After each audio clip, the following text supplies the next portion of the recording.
Today we're going to be talking about ways to optimize the performance of Tecplot 360. In particular, we're going to be talking about some of the drivers of performance. The key areas that affect your performance are the ability to get your data off disk, so that's disk I/O. We know that the speed of the disk has not kept up with the speed of CPUs, so the disk I/O is really a big bottleneck when doing post-processing. We'll also be talking about the effect of some of the style choices that you make within Tecplot 360 and how that affects both the CPU and the graphics card. So when it comes down to it, there are three main drivers of performance with Tecplot 360. That's disk I/O, that's the CPU and the amount of RAM that you have, and the graphics card. Our presenters today are myself, Scott Fowler. I'm the Tecplot 360 product manager. I've been with Tecplot since 1999, most of that time as a developer, and in the last few years I've taken over as product manager. So my job is to get feedback from our customers and people who aren't using Tecplot to make Tecplot the best tool that it can be. So I'm always eager to hear from you, and please feel free to ask questions and drop me a line if you have comments or suggestions. You can also use our support staff to get through to us. We also have Dr. Scott Imlay. He's our Chief Technical Officer. He's our CFD guru in the house and is one of the founding members of Tecplot. So he has quite a few years of experience here at Tecplot. So yeah, way too many. Thanks, Scott. So with that, we'll hand it over to Scott. He's going to educate us a bit on our file formats and how those choices can affect your performance. Well, sure. I mean, the file format is, as you mentioned, it's getting the data off the disk is one of the key bottlenecks at this point and key drivers of performance. And so there's some things you can do to really optimize that and improve your performance in those cases where you have a choice. So one of them would be to use the Tecplot formats. The advantage of the Tecplot formats is that you actually, we have a lot of metadata in there that helps improve the loading of the data and allows you to minimize how much data you load. So we have two Tecplot formats. The first is, the older one is the PLT format, and newer one is our subzone load on demand or SIZZLE format. It's SCPLT is the extension. We'll talk more about that in a minute. In particular, though, you should choose binary over ASCII. This is a big hitter. ASCII files are not only are they large, but they have to be they have to be converted essentially to binary before Tecplot can use them, and that's a time-consuming process, and we'll have some examples of that as well. And finally, if you have large data, we say roughly over 50 million cells. It really depends on the type of data you're dealing with, though, as to what that number is. But the SCPLT format or SIZZLE format has a lot of speed advantages for large data sets. For most cases, I mean, there's certain cases where it might go back to a full load and then it's going to be comparable to the Tecplot PLT format. But in most cases, you'll see benefits with the new SIZZLE format. Yeah, and Scott, I'll just chime in here. The choosing binary over ASCII, if you do have ASCII data from your processes, Tecplot 360 does come with an application called PrePlot, which you can use to convert the ASCII to binary, and then you'll have that binary sitting around for faster load times. So let's move on to the next slide, and we'll show some actual statistics. Good.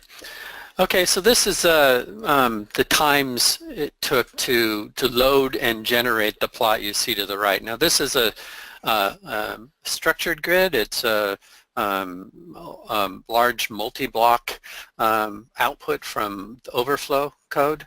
So originally it was in plot3D format. That's the format that overflow will write to. This has, I think, roughly 6,000 blocks in it. So there's a lot of blocks that make up that 263 million cells. So you can see in this table the relative performances. So if you read the Plot3D file directly, and Plot3D is a binary file, the file size is larger than either the our Tecplot PLT or Tecplot Sizzle file, 21 or nearly 22 gigabytes versus 13 and change.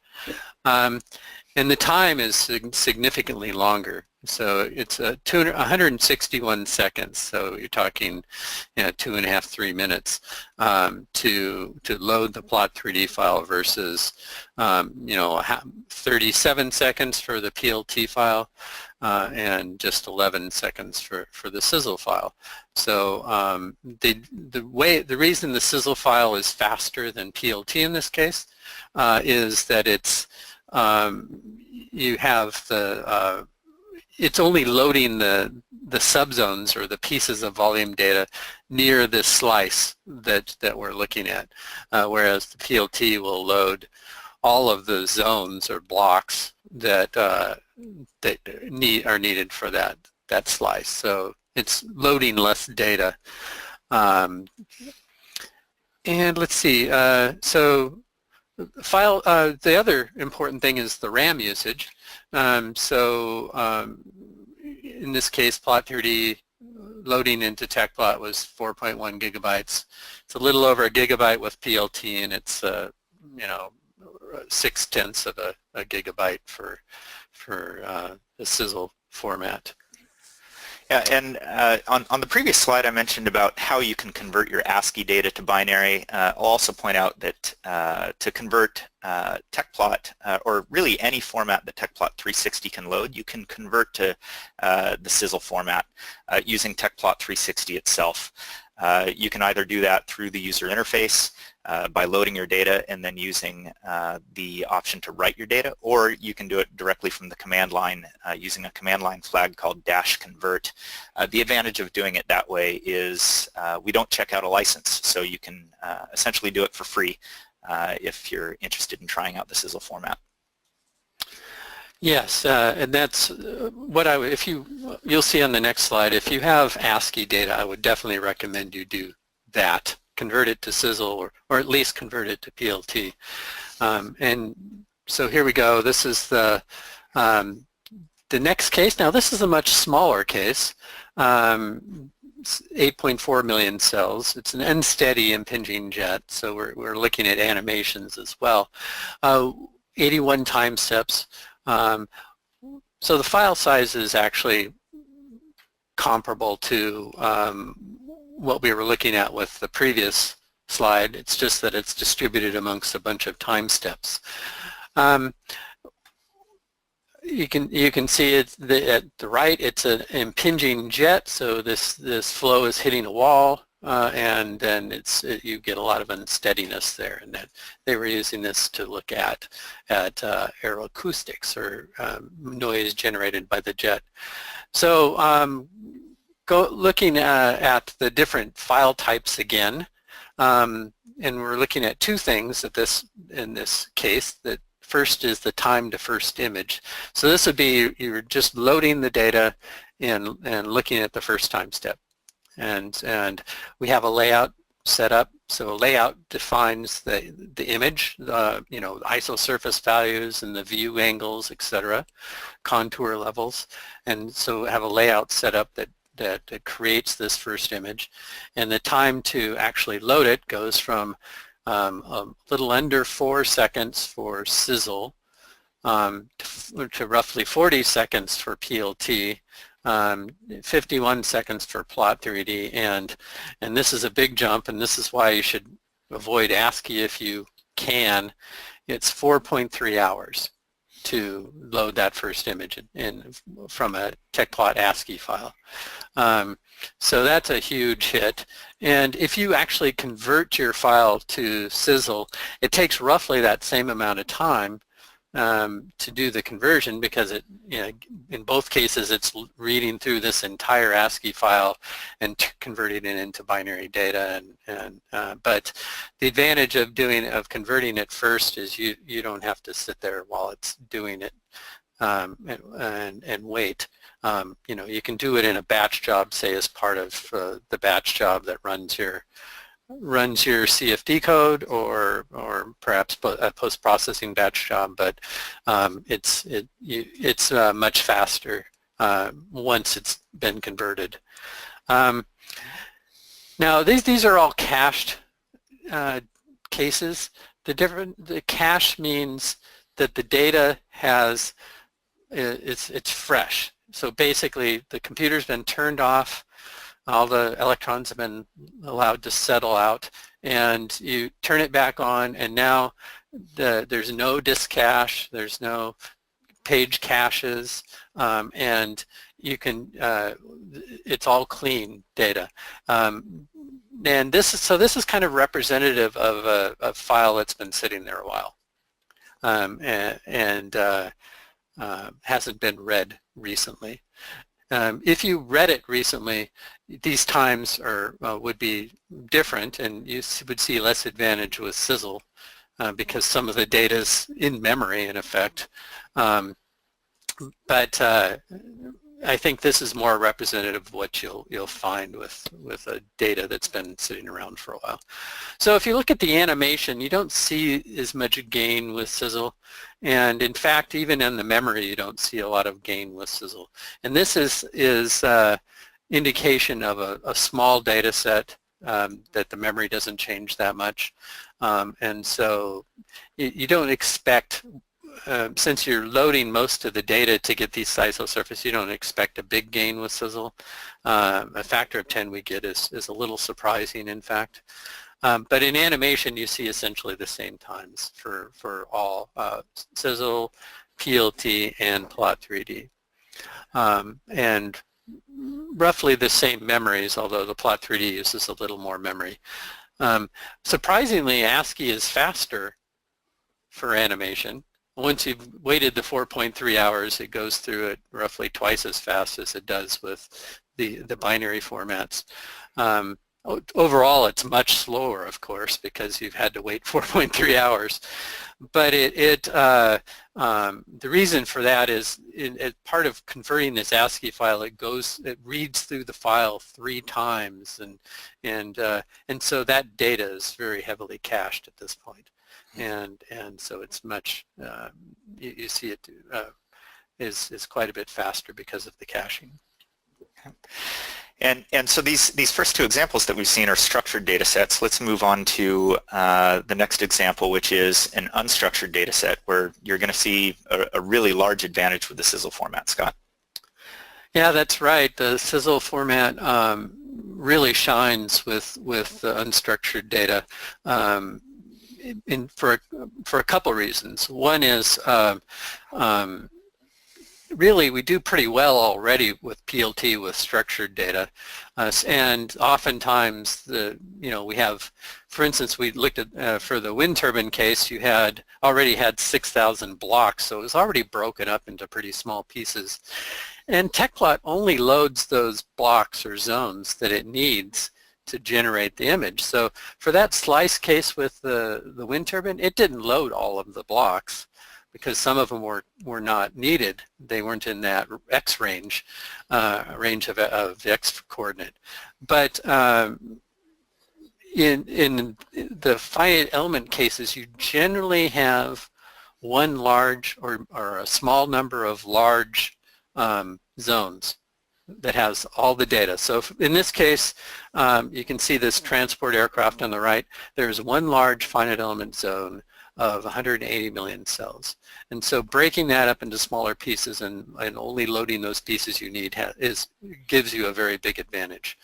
The second reason Sizzle is better in this case is we actually compress the connectivity list. So that's the list that defines which nodes are in each of the elements or each of the cells, and that compresses the file size, for one thing. So you can see, if you look at the file sizes, Tecplot PLT is 7.1 gigabytes and Sizzle is only 3.5 gigabytes. So it's quite a bit smaller than the PLT files. So you get file compression out of converting to Sizzle.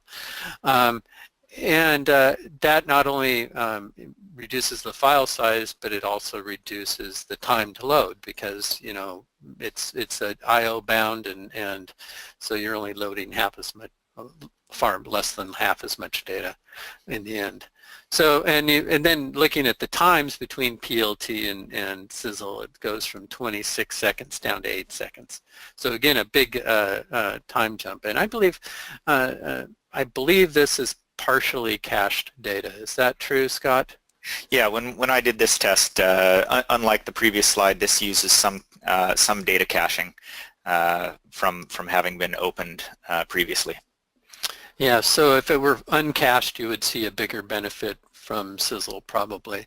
And the memory is much less as well. It's an order of magnitude less memory is loaded. So that's really showing that Sizzle is not is only loading a small percentage of the total data. Now, Tecplot ASCII is in that top row, just for comparison. And again, you can see it's really slow. It's a big file, and it uses a lot of RAM. So there's really, it's really better not to use the ASCII files if you can avoid it. And again, you can convert it to Sizzle using Tecplot with the convert flag, or you can convert it to PLT using preplot, and either way, you will get a significant benefit. Yeah. I'll make one note about the memory usage on the PLT line. That's that middle line. We use an interesting technology that we call a subzone cache, and we'll come back to this slide. So keep this slide in your mind, and we'll come back to this in a little bit and show some of the interesting technology that we use for the PLT format. Okay, and Scott, do you want to finish us off with kind of reminding everybody about the cell types? So we've already talked about structured data. Structured data is just IJK ordered data, and it has this inherent structure to it that you don't have to define which nodes are in the cell. It's just, the nodes are I plus 1, J plus 1, etc. And so it's very memory efficient due to the implied connectivity. You don't have to supply a list of connectivity list. The second one is unstructured or finite element is another term for it. In this case, you just have points in space, and you have a list, connectivity list, which defines how the cells that fill the grid are composed, what nodes they're composed of. So, in that would be for if they were tetrahedral cells, that would be a list of 4 integers per cell, and those integers being the node numbers of the corners of the tetrahedral. And so that does take up space on the disk and in memory, and that's where, as we mentioned before, the Sizzle files compress the connectivity, which can reduce the file size up to a factor of 2. It really depends on the situation, but it can be pretty significant. The final cell type that we work with in Tecplot is polyhedra, our polyhedral cells, and that is a case where the grid is, as it sounds like, the grid cells are multifaceted, more than what you would find with a traditional unstructured grid, which basically is either tetrahedrals or bricks or things that can be made by subsets of the bricks, really. And the polyhedral, though, can have any number of nodes in it. It can have any number of faces. You can have any number of nodes on a face of the polyhedra, and so it's a much more flexible format, but it also is less efficient in many ways. One thing it has to, in the end, everything that goes to OpenGL, which is the rendering engine for Tecplot, everything that gets sent off to OpenGL is going to be triangles, and so you have to somehow decompose these polyhedra into bite-sized chunks, if you will, that you can then, slice or work with to generate these triangles. And so it does require more CPU cycles to handle a bit more complicated cell type. And also, we don't have our sizzle for the polyhedral yet, so you don't get the advantage of the subzone load on demand as yet for polyhedral zones. Okay, and I guess while we're on the subject of PLT and sizzle, a question did come in that says, I currently use PLT format. What things should I be considering when trying to move to the sizzle format? So I guess I'll take that one.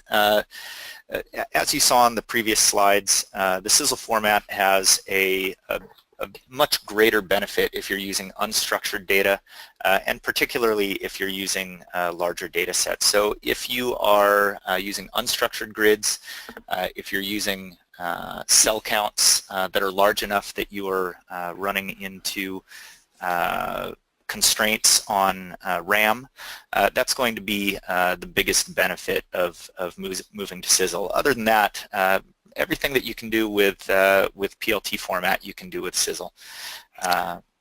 Yeah, there is one other advantage of sizzle, though, and that is if you're developing your own CFD code and you're writing the data out using our library, TechIO library, the TechIO library can write out sizzle files in parallel using MPI-IO. So that can be substantially faster than writing it, actually having to gather the data together on one IO node and write it out in serial. So it's much easier to do the parallel write with the sizzle files because we're already breaking it into little pieces. And so if you have if you've already done some domain decomposition on your grid to run it on a parallel machine, then you can take advantage of that, and it can be much faster. Of course, that assumes you're writing your own code. If you're not, I mean, the other consideration is what the code you are working with will write, and and whether you should convert it or not. And in that case, what Scott said is true. If it's writing PLT files and it's not a very big file, it's probably best to stick with PLT. If it's a really large finite element file, it's probably best to go to sizzle. Okay, so let's move on to some of the interesting technologies that Tecplot has in place to help improve performance. And some of these can be affected by you, and some of them are really dependent on the data reader and how the data is written out to file. So we'll start with load on demand. So as I mentioned before, one of the major impacts of performance is how much data you're reading off disk. Tecplot 360 uses a technique that we call load on demand or lazy loading. So we only load the data required for your plot. This reduces unnecessary data loading. It improves performance and reduces memory used. So for instance, if you have a data file with 50 or 60 solution variables in it, but you're only plotting pressure or temperature, we're only going to load those spatial variables and then pressure or temperature. So all those other variables remain on disk until you need them. Load on demand, we do have what we call a load on demand strategy, and that can be tuned in the performance dialog. If you go to options performance, there is a box in there that is called load on demand strategy, and you can tell it to unload data when you get to certain memory thresholds on your machine. You can also tell it to never unload data if you know that you have a large amount of memory available on your machine and you want the best performance, because data in RAM is going to be faster. You can also tell it to minimize memory use, and that way it will unload data as quickly as possible. So some nice technology there, and again, that's defined by the data reader. So this is important if you have a custom file format at your organization and want to be able to read it into Tecplot. You can use our Tecplot add-on developers kit to write your own reader and use this technology. We have APIs for that. The next one is variable and node map sharing, and this is a technology that's in particular useful for transient solutions where the grid is shared across multiple time steps.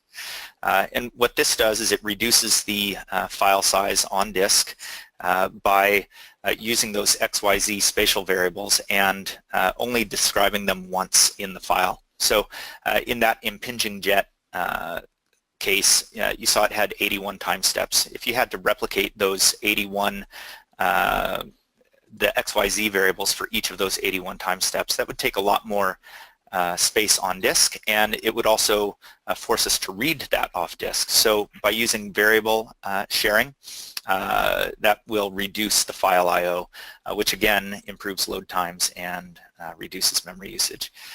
This is a capability that's built into the Tecplot file format, and we've also extended this technology to be used with other loaders.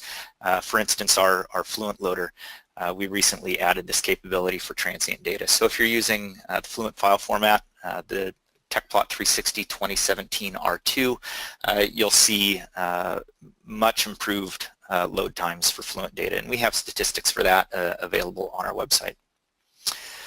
The final technology that we've added are intelligent caches. So in conjunction with that first bullet, load on demand, we have a cell aging algorithm or a zone aging algorithm where when we choose to unload data, we're going to unload the data that hasn't been used the longest. So we keep track of how frequently you're accessing certain zones, and those zones that haven't been accessed will be unloaded first. And then we also create caches when memory is available for better performance. So if you're on a high memory machine, we can create a cache and use the available RAM. And if you're on a lower memory machine, we'll opt not to create that cache, but your performance won't be quite as good. So let me show you an illustration of that. So if you recall that previous slide with the transport aircraft, before we had that center line with PLT, and I did that on a machine that had 32 gigs of RAM, and we were able to use what we call the subzone cache, and so that ended up using 14.7 gigs of RAM, and we got a load time of 26 seconds. Now if you're on a lower memory machine, say you only had 12 gigs of RAM on your machine, then we would not use that cache, but your performance would be diminished. So tuning the performance in Tecplot 360, it's always a balancing act between performance and how much RAM is available. So we really try to balance those two competing criteria. Okay, and finally, we'll go into graphics cards. Rendering performance is a big deal. So in order to test some of the rendering performance, what we did is we created a script that would take this data set. This is two race cars in a passing configuration. It's 128 million cells, unstructured, and what we have here are the surface data of the race cars and an isosurface going through it, colored by pressure. And to do this test, we went through an interactive rotation, 360-degree rotation, and we captured how long that took on various machines with various graphics cards. And really the advice that we can give you here is update your graphics driver. So I did this. I have two laptops in my office. One of them has a engineering grade card, the NVIDIA Quadro. One of them has a commodity card, the NVIDIA GeForce.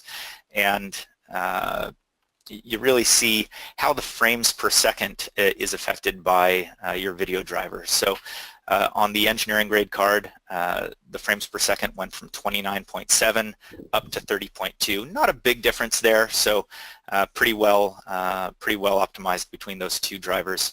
But then the one on my other machine, the commodity card, we went from 1.1 frames per second up to 5 frames per second, so 5 times faster with an updated driver. So keep that in mind. Keep your graphics drivers up to date. The card companies, they're always improving and always fixing bugs. And then if you can get an engineering grade card in your machine, try to get one of those in there. They're almost always going to provide better performance. So this test was done with translucency turned off. If we go to the next slide, we can show what the results are like with translucency turned on. Translucency is more expensive because there's sorting that has to be done to get this. But again, we can see how updating the graphics driver really helped out with the performance.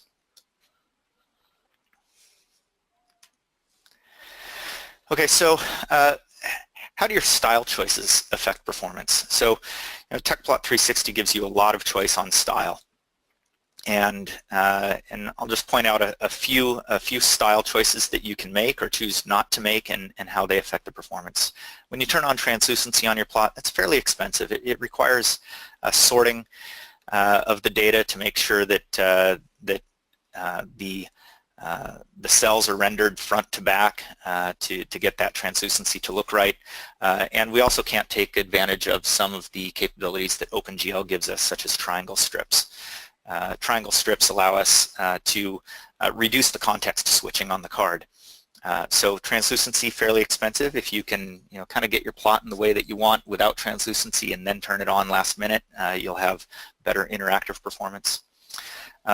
The ability to turn on edges of your data, particularly for unstructured data, to show edges, we have to load the entire volume data set if you're showing edges on a volume to determine where those edges exist. And calculating creases, if you use the crease capability, that requires even more calculation because we have to determine angles between multiple cells. Third, we have a banded versus continuous coloring. A lot of engineers really like the banded coloring, and that's why that's our default, but it's actually a bit on the slower side for rendering, and we have some data to back this up. So if you want to see some of that raw data, please let me know and I can show you, but you can test this yourself. The continuous coloring, that's available on the contour details dialog. It's going to be in general faster, but the performance is highly dependent on the graphics card itself, we found. And if you turn on the approximate continuous coloring, that is going to be in particular the fastest with consumer grade cards. Other post-processors we've seen use that continuous and approximate type technique by default, but we've really stuck with the banded coloring because we find that most engineers really like that banded look. And then finally, scatter symbol shapes. Consider using points or circles instead of spheres. Spheres are pretty expensive to draw. Each sphere has quite a lot of triangles, so if you have a lot of particles in your data, like if you're doing internal combustion engines and have spray, spheres look really great, but they do take time to draw. So consider using points or circles to get your plot looking the way that you want it, and then convert to spheres at the last minute.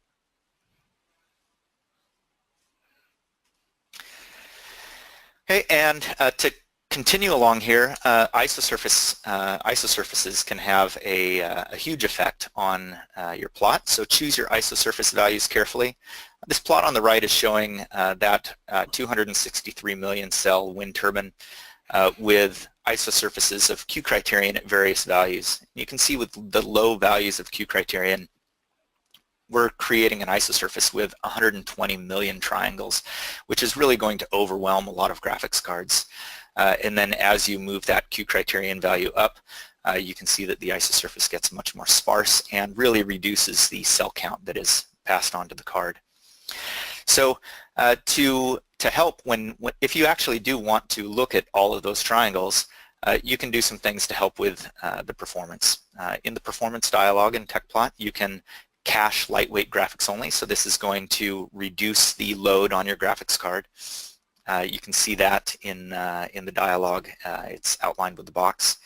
You can also use plot approximations. The newest version of Tecplot 360, which is going to be available in the 4th quarter of this year, is going to allow you to specify plot approximations by the rendering time. So if it takes longer than, in this case, 0.8 seconds to render a frame, we will turn on the plot approximations for you. The version of Tecplot that most of you have, you specify that in terms of number of grid points, but really frames per second is a better way to represent that. So you'll see that in the upcoming release. And then also redraw times can be very long. So if you need to do a lot of plot style setup, you can turn off auto redraw while you're setting up your style and then hit the redraw button. So if you're using very large data, very large cell counts, turning off auto redraw can help quite a bit. Okay, so with that, I don't know if that was exactly 12 tips, but certainly we showed you a lot of the technology that we bake into Tecplot 360 to reduce the amount of data that we read off disk. We talked about how we try to balance CPU and RAM to get the best performance, and how some of the style choices that you make when you're using Tecplot 360 can affect your performance. So we're now open for questions, so please do use that question pane, and we'll try to get through these as many of these as possible before the end of the session. So Scott, it looks like we have another question. Sure. It says, my CFD solver outputs files as .dat format. I am not sure what type of format it is. In general, if it's a .dat extension, it's probably an ASCII file. That's what we use as our default for ASCII files. But there are some CFD codes that have output binary files as .dat, so PLT files. So it's possible it is a PLT file. One way you can do it if you're on Linux, for instance, is you can do a head on the file and just look, and if you can see the zone data and actually see ASCII data numbers, in the file, then you know it's an ASCII file. If what you see are just crazy characters, then it's a PLT file. And I don't know, Scott, do you think would PLT view give you that information as well? I'd have to run it myself. I don't recall, but that's a really good point. The extension of the file does not have any bearing on what is actually inside that file. So I've seen users with a PLT extension, and they say, yes, I'm using binary data, but then when you open up that file and look at it in a text editor, it's actually ASCII, or Scott, like you said, sometimes a .dat actually has binary data in it. So definitely try to open up that file with a text editor, or like Scott said, use the head command on Linux. And if it looks like ASCII, it's ASCII. If it has the crazy characters, then it's going to be binary. Okay, the next one is I use Tecplot by connecting to another computer through a secure shell. Is there anything I need to consider more with that in mind? One thing you can do in that scenario is you can use our, it depends on your particular system whether this is best, but in a lot of cases you can use our client server or Sizzle server capability to actually only transfer those data from the remote computer to the local computer that you need for the particular image you're trying to create. So that's one option. In particular, if you're going through a secure shell and you can't, and you have very poor, the other option is a remote display. And if you have poor performance with remote display, that's probably your best option, is to use the Sizzle server. But do you have any other suggestions, Scott, in terms of how either of those options? No, I think you really hit it. The Sizzle server, we have information about that on our website, and that's a fairly new capability for us, released in early 2017. Again, that is dependent on using the Sizzle file format. But that can be a help when you're having to access remote data. Okay, where's the location of smooth in Tecplot 360? You know, off the top of my head, I can't remember. So let's let me open up 360 here. It's I know it's under the data menu. I believe it may be under under alter. So let's open up a data set here. Data alter, yeah, smooth. So, you know, we did go through a couple of years of Tecplot 360 not having all the capabilities when we rewrote our user interface. So if you were used to using Tecplot 360 2013, when we went to 2014 and 2015, some of the capabilities were missing. And now that we're up to 2017, we've ported all those capabilities back into our user interface. There are a couple of minor capabilities that are still missing from the user interface, but we haven't had requests for those. So if you find something missing, please let us know, and we'll get them back in as quickly as we can. You know, we have a long list of things that we need to do to get our product to make it the best product for our users. But yeah, smoothing right there under data alter. Are there any other questions?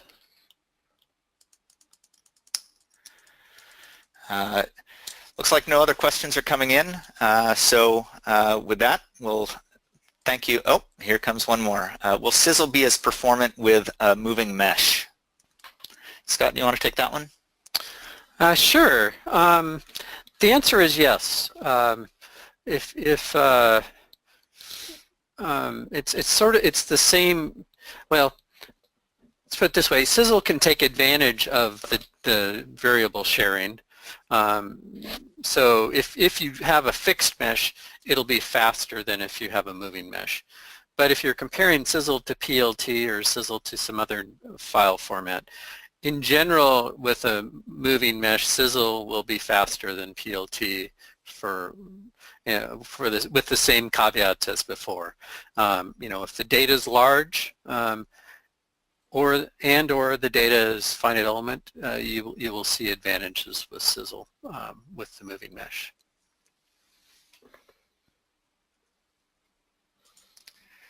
Okay, looks like no other questions have come in, so thank you for joining us today. This webinar will be available on tecplot.com/webinars.